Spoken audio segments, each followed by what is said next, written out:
Alô, alô, buscadores, vocês estão sintonizados com a RAM.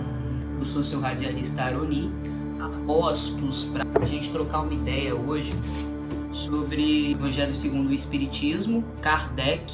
Algumas pessoas têm implicância com Kardec, mas eu até gosto dele, sabe? Ele traz os ensinamentos de Jesus, né? Tipo assim, bíblicos, os ensinamentos bíblicos de Jesus, e vai destrinchando a partir de uma perspectiva espiritualista kardecista, uma perspectiva que respeita conceitos como reencarnação, vida após a morte. Então estou numa parte em que a gente está discutindo sobre a riqueza. Se a riqueza é a fonte de tantos males, se desperta um número tão grande de más paixões, se também provoca tantos crimes, não é a ela que devemos culpar, mas ao homem que dela abusa, como abusa de todos os dons que Deus lhe deu. Pelo abuso, ele torna pernicioso o que lhe poderia ser muito útil. É a consequência do estado de inferioridade do mundo terrestre. Se a riqueza só devesse produzir o mal, Deus não a teria posto sobre a terra. Pertence ao homem fazer com que ela produza o bem. Se não é um elemento direto do progresso moral, a riqueza é, sem a menor dúvida, um poderoso elemento de progresso intelectual. Efetivamente, o homem tem por missão trabalhar pela melhoria material do globo. Deve desbravá-lo, saneá-lo, prepará-lo para um dia receber toda a população que a sua extensão comporta. Para alimentar essa população que cresce sem cessar, é preciso aumentar a produção. Se a produção de uma região for insuficiente, é preciso ir buscá-la em outra. Por isso mesmo, as relações entre os povos tornam-se uma necessidade. Para torná-las mais fáceis, é preciso destruir os obstáculos materiais que os separam, tornando as comunicações mais rápidas. Para trabalhos que se tornaram a obra dos séculos, o homem teve que buscar materiais até nas entranhas da terra. Procurou na ciência os meios de executá-los mais seguro e mais rapidamente. Porém, para fazê-lo, precisava de recursos. A necessidade o fez criar a riqueza, como o havia feito descobrir a ciência. Sendo a riqueza o principal meio de execução, sem ela não haveria grandes trabalhos, nem atividades, nem estímulos, nem pesquisas. É com razão, portanto, que ela é considerada como um elemento de progresso. Eu acho que até eu, em algum momento, comecei a questionar esse conceito de riqueza, né? Porque para alguém ser rico, hoje, pelo menos da forma que o planeta está estruturado, tem que ter gente pobre, a dualidade. Normalmente a pessoa explorou outras, entendeu? Ela explorou outras, tirou para si os maiores recursos e aí ela concentrou a renda e ela ficou rica. Estamos falando de explorações de continentes inteiros, sabe? Estamos falando de exploração de grupos étnicos, raciais. Então é complexo quando a gente debate riqueza na terceira dimensão. Só que a perspectiva que Kardec traz um tom mais elevado para a concentração de renda, né? A concentração de renda como um meio para a gente se aprimorar, para a gente desenvolver habilidades a nível coletivo e se aprofundar em conhecimentos, né? Para a gente resolver questões ambientais, resolver questões climáticas, resolver questões que envolvem a saúde da comunidade inteira. A riqueza como sendo um meio pelo qual a gente cria e se renova. O mal seria se identificar com essa riqueza a tal ponto de você achar que você é melhor do que alguém. Vamos continuar. Essa parte é polêmica. Desigualdade das riquezas. A desigualdade das riquezas é um desses problemas que se procuram resolver inutilmente quando se leva em consideração apenas a vida atual. A primeira questão que se apresenta é essa: por que todos os homens não são igualmente ricos?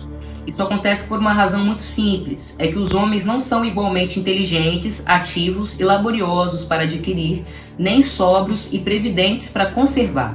Aliás, é um ponto matematicamente demonstrado que, se a riqueza fosse repartida igualmente, daria a cada pessoa uma parte mínima e insuficiente, que, supondo-se essa divisão realizada, o equilíbrio em pouco tempo seria rompido, por causa da diferença de caracteres e de aptidões, que, supondo a divisão possível e durável, tendo cada um apenas o necessário para viver, o resultado seria o aniquilamento de todos os grandes trabalhos que contribuem para o progresso e o bem-estar da humanidade, que, supondo-se que ela desse a cada um o necessário, supondo-se que ela, a riqueza, desse a cada um o necessário, não haveria mais o estímulo que leva o homem às grandes descobertas e aos empreendimentos úteis. Se Deus concentra a fortuna em certos lugares, é para que dali ela se expanda em quantidades suficientes segundo as necessidades.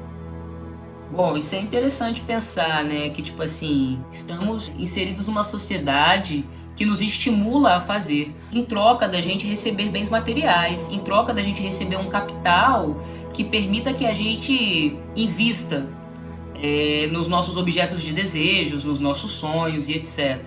Então fica a reflexão: se ninguém fosse rico, se todo mundo ganhasse a mesma coisa, será que esse estímulo de ir além seria tão forte nas pessoas? O que seria a base desse estímulo? Se cada um soubesse que não importa o quanto dá, como dá, ele receberia sempre aquilo ali, a mesma quantia de quem não dá na mesma intensidade. É um debate, viu, mano? Esse é um debate muito profundo, assim, que envolve ideologias políticas, mas que também envolve a subjetividade do ser humano, sabe? Como um ser que tem um quê de predador, um quê de, tipo assim, eu preciso ir atrás disso. E nessa sociedade capitalista, que eu não estou defendendo, mas eu estou pensando nessa perspectiva, esse quê predador competitivo, ele é profundamente incentivado em todos nós. O egoísmo vai lá em cima. Agora, se fosse do outro lado da moeda, se fosse um outro extremo, será que a gente chegaria a uma solução também que agrada a todos nós? Bom, então vamos continuar. Admitindo esse raciocínio, pergunta-se por que Deus a concede a pessoas incapazes de fazê-la frutificar para o bem de todos. Essa ainda é uma prova da sabedoria e da bondade divinas. Dando ao homem o livre-arbítrio, quis Deus que ele chegasse, por sua própria experiência, a diferenciar o bem do mal, e que a prática do bem fosse o resultado dos seus esforços e da sua própria vontade. Ele não deve ser conduzido fatalmente nem ao bem nem ao mal. Se assim não fosse, o homem seria apenas um instrumento passivo e irresponsável como os animais.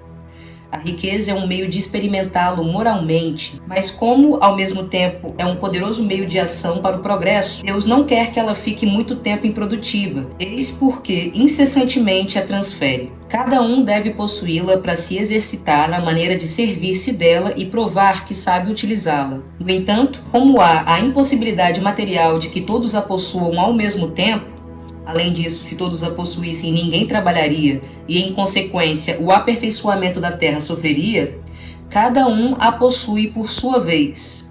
Assim sendo, aquele que hoje não a tem, já a teve ou a terá em outra existência, e o que agora a possui, poderá não tê-la mais amanhã. Há ricos e pobres porque Deus, sendo justo, cada um deve trabalhar por sua vez. A pobreza é para uns a prova da paciência e da resignação. A riqueza é para outros a prova da caridade e da abnegação. Isso é muito compatível com os ensinamentos sobre a roda de Sansara indiana, de que todo mundo vai experimentar todas as experiências da roda. Um dia quem está em cima vai estar embaixo, um dia quem está embaixo vai para cima e assim eternamente até que a gente possa se libertar da roda. Lamenta-se com razão o uso deplorável que algumas pessoas fazem das suas riquezas, as paixões desprezíveis que a cobiça desperta, e pergunta-se: Deus é justo ao dar a riqueza a tais pessoas? É certo que, se o homem só tivesse uma existência, nada justificaria semelhante divisão dos bens da terra. Mas se, em lugar de limitarmos nossa visão à vida presente, considerarmos o conjunto das existências, veremos que tudo se equilibra com justiça.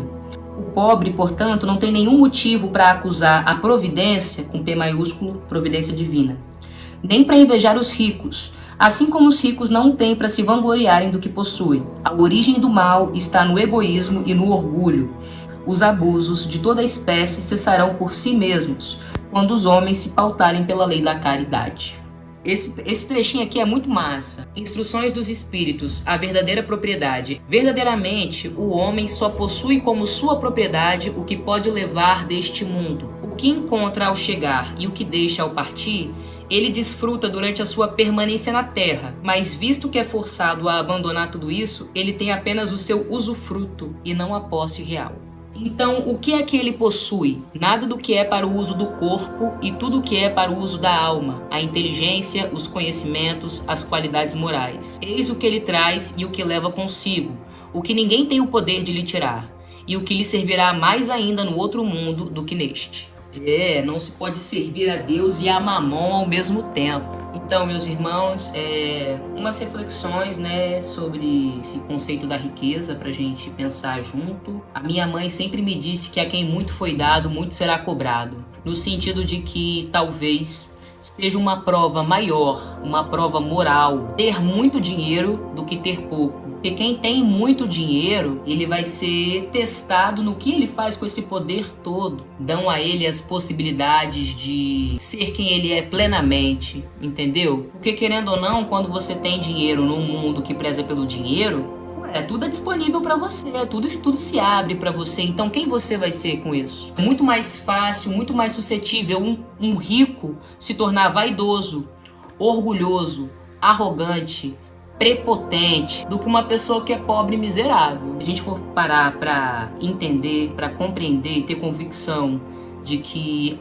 a experiência na Terra, a experiência de vida, é uma experiência de aperfeiçoamento moral e espiritual, a riqueza é um grande desafio.